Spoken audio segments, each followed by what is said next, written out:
नमस्कार. तर अबीर गुलाल मालिकेच्या आजच्या भागात आपण पाहिलं की अलका मावशी ह्या सगळ्यांना विनंती करत असतात की मी जे काही आता सांगणार आहे ते तुम्ही एकदा नीट ऐकून घ्या. त्या म्हणतात की हे लग्न खरंच होऊ शकत नाही. हे ऐकून सगळ्यांच्या चेहऱ्यावरचा रंगच उडतो की नक्की यांना काय बोलायचं आहे. शुभ्रा घाबरलेले असते. मग श्री शुभ्राला म्हणते की घाबरू नको, सगळा हिशोब बरोबर होणार आहे आता. मग अलका मावशी म्हणतात की सत्याची गाठ कधीही असत्याबरोबर होऊ शकत नाही. इतक्यात सुलक्षणाताई तिथे येतात आणि हे सगळं बघून म्हणतात की काय गडबड आहे आणि या बाई कोण आहेत आणि काय बोलतायत ह्या. भारतीताई सुलक्षणाताईला म्हणतात की ताई थोडं थांबा थोडं. आणि भारतीताई अलका मावशीला म्हणतात की तुम्ही असं का उभरल्या मांडवामध्ये येऊन अभद्रासारखं बोलताय, तुम्हाला काय सांगायचं आहे ते नीट सांगा ना. अलका मावशी म्हणते की सत्य हे असंच असतं, कधी कुठे कसं बाहेर पडेल ना कोणालाच माहीत नसतं आणि मी जे पण काय सांगते ना ते सगळं खरं आहे. हे लग्न होऊच शकत नाही. भारतीताई म्हणतात की अहो पण काय कारण आहे ते तरी सांगा. मग अलका मावशी म्हणतात की कारण तुमची आणि धनाजी गायकवाड यांची मुलगी ही शुभ्रा नाही, श्री आहे. हे ऐकून तिथे असलेले सगळेजण खूप शॉक होतात. पृथ्वीदादा अलका मावशीला म्हणतात की ओ काय बोलताय तुम्ही, अख्ख्या कोल्हापूरमध्ये तिची हीच ओळख आहे आणि तुम्ही काय बोलताय. तर अलका मावशी म्हणतात की सत्य आहे तेच बोलते आणि सत्य असंच असतं, पचायला जड असतं. अवघड जात असेल ना तुम्हाला हे सगळं ऐकून, पण खरं हेच आहे. धनाजी गायकवाड यांची पोरगी शुभ्रा नाही तर श्री आहे. यावर अगस्त्य म्हणतो की श्री म्हणजे तुला तुझे खरे आईबाबा सापडले.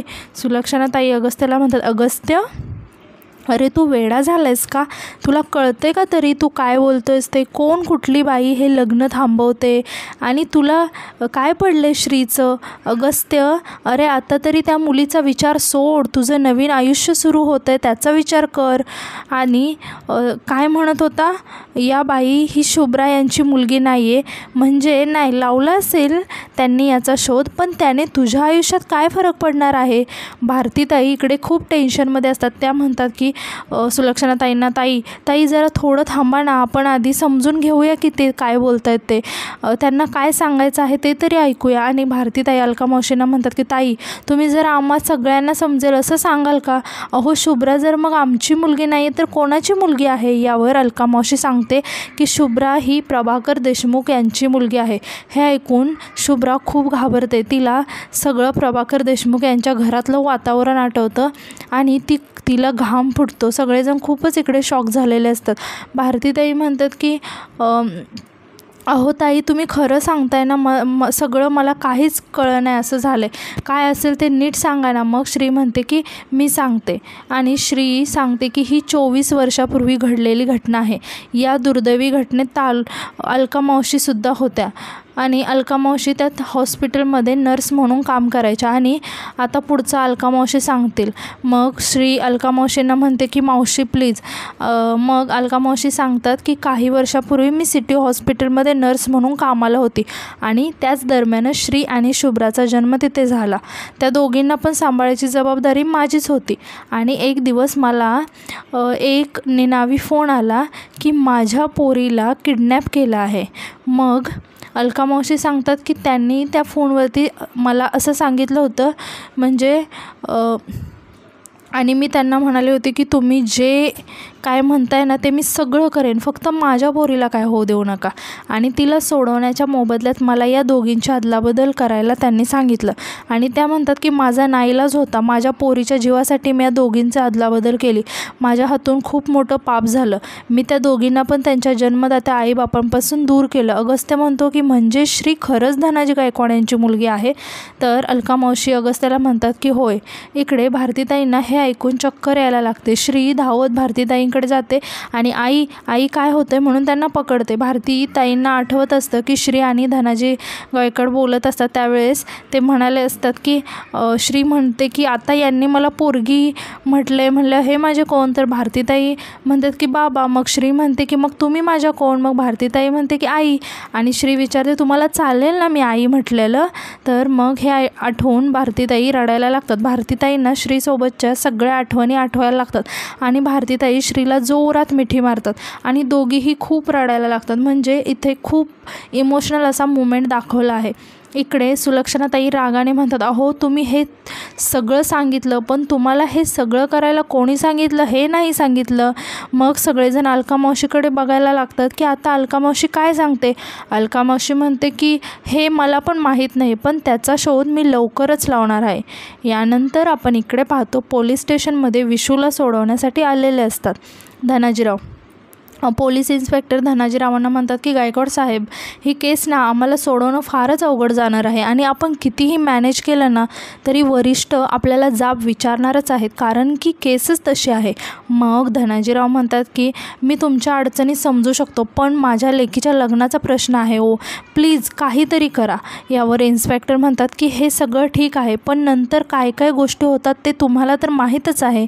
तरी पण मग धनाजीराव म्हणतात की नाही त्याचं काय टेन्शन घेऊ नका तुम्ही, मी DIG साहेबांशी बोलून घेतो हवं तर, पण प्लीज आता सोडा त्याला. आणि वकिलाला म्हणतात की पेपर द्या जामिनाचे. मग इन्स्पेक्टर म्हणतात की ठीक आहे, तुम्ही म्हणताय तर सोडतो त्यांना ना.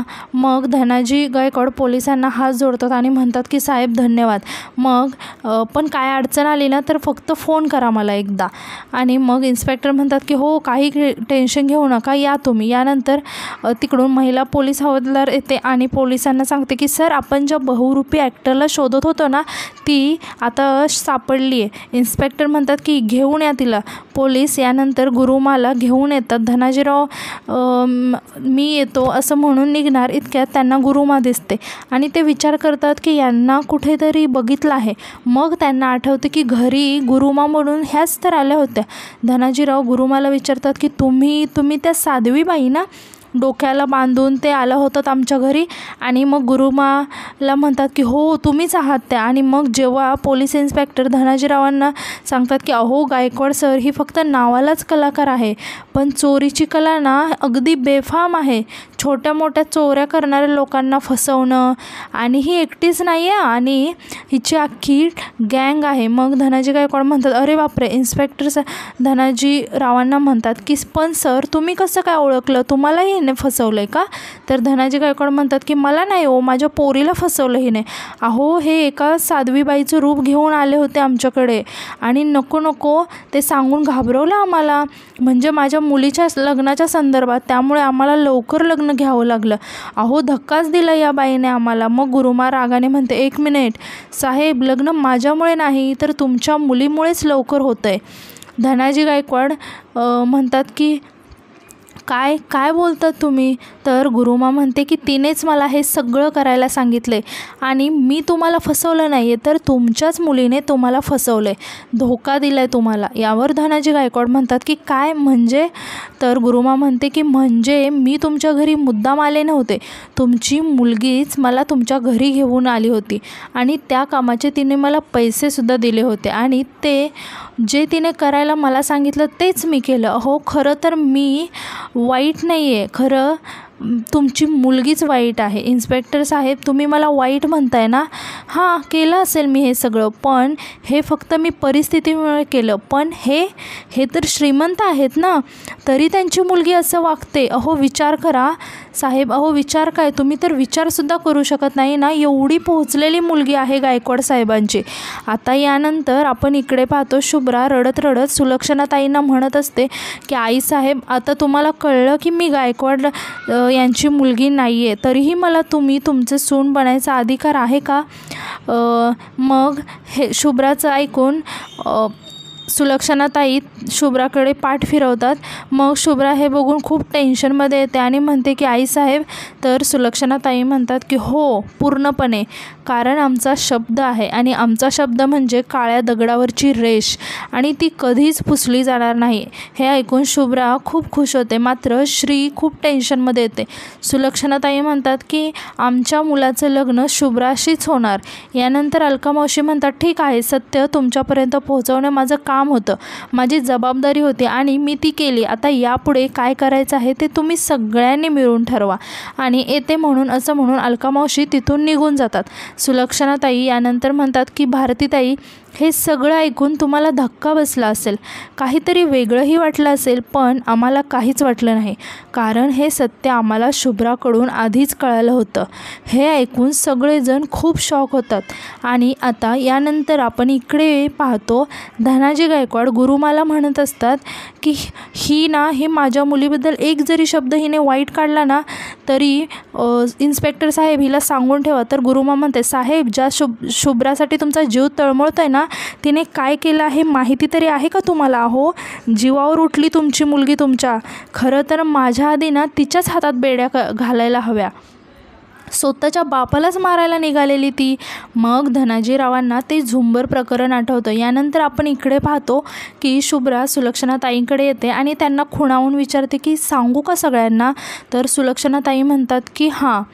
तर मग शुभ्रा सांगते की ही गोष्ट मी सुलक्षणा आईसाहेबांना आधीच सांगितली होती. आणि शुभ्रा श्रीकडे बघून हळूच हसते. सुलक्षणाताई म्हणतात की आम्हाला हे सत्य माहीत होतं की शुभ्रा प्रभाकर देशमुख यांची मुलगी आहे, आणि तरीही शुभ्रा आम्हाला सून म्हणून पसंत आहे. श्रीला इकडे काही समजत नसतं. ती शॉक होऊन फक्त शुभ्राकडे बघत असते की ही नक्की हिने काय केलं. आता श्री अगस्त्या आणि शुभ्राचं लग्न मोडू शकेल का? आणि धनाजीराव सगळं सत्य समजल्यानंतर पुढे कोणतं पाऊल उचलतील हे आपल्याला उद्याच्या भागातच समजेल. तुम्हाला जर माझे रिव्ह्यूज आवडत असतील तर व्हिडिओला लाईक नक्की करा आणि आपल्या चॅनलला सबस्क्राईब करायला विसरू नका. थँक्यू.